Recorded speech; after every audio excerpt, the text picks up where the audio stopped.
நாம நீங்கள் எந்த வெப்சீரிஸை பற்றின ரிவ்யூ பார்க்க போகிறோம் அப்படின்னு பார்த்தீங்கன்னா தேசி பிளிங் அப்படிங்கிற ஒரு வெப்சீரிஸை பற்றின ரிவ்யூ தான் பார்க்க போகிறோம். ஸோ ரிவ்யூவில் போக்குங்க நம்ம சேனல் சப்ஸ்கிரைப் பண்ணிங்க, அப்படி லைக்கிங் போட்டுங்க. இந்த வெப்சீரிஸோட கதை என்ன அப்படின்னு பார்த்தீங்கன்னா இது துபாயில் இருக்கிற ரிச்சஸ்ட் இந்தியன்ஸ், ஸோ அங்கே வாழ்கிற மிகப்பெரிய பணக்கார இந்தியன்ஸ். ஸோ அவங்களுக்கு நடுவில் நடக்கிற ஒரு ரியாலிட்டி ஷோ. இப்போ நம்ம ஊரில் ரியாலிட்டி ஷோலாம் நடக்கல. ஸோ அந்த மாதிரி அதாவது சாதாரண மக்கள் கலந்துக்கிறாமல் இந்த மாதிரி பெரிய கோடீஸ்வரங்க கலந்துக்கிற ரியாலிட்டி ஷோ, அவங்களுக்குள்ள என்ன மாதிரியான ஒரு கிளாஷ் இருக்குது, அது எப்படி ஒர்க் ஆகுது அப்படிங்கிற கதையில் அவங்களுக்கு புரியுற மாதிரி சொல்லணும்னா இந்த வானம் படம் வந்துருப்பீங்க. அதில் சிம்பு சாரும் நம்ம சாதாரண சாரும் பேசிப்பாங்க.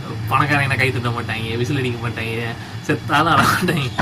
ஸோ அந்த மாதிரி அவங்களுடைய இதில் இது எப்படி இருக்குது அப்படிங்கிற மாதிரியான ஒரு வித்தியாசமான கதைக்களத்தில் கொண்டு போயிருக்காங்க. காட்டின விதம் சூப்பராக இருந்துச்சு. உண்மையிலே ரிச்சுன்னு காட்டணுங்கிறக்காக ரிச்சாகவே பயங்கரமாக காட்டியிருக்காங்க. அது வேறு லெவலில் இருந்துச்சு. ஆனால் என்னென்னா பெருசாக ஒர்க் ஆகாமல் இல்லை, எந்த கதையுமே பெருசாக இல்லை, சும்மா ஏதோ நார்மலாக ஒரு கதை பார்த்த மாதிரி தான் இருந்துச்சு. ஸோ என்னை பொறுத்தளவுக்கு ஒரு ஆவரேஜ் வெப் சீரிஸ் தான். இது எவ்வளோ ரேட்டிங் கொடுக்கலாம்? 5க்கு ஒரு 2.5 கொடுக்கலாம்.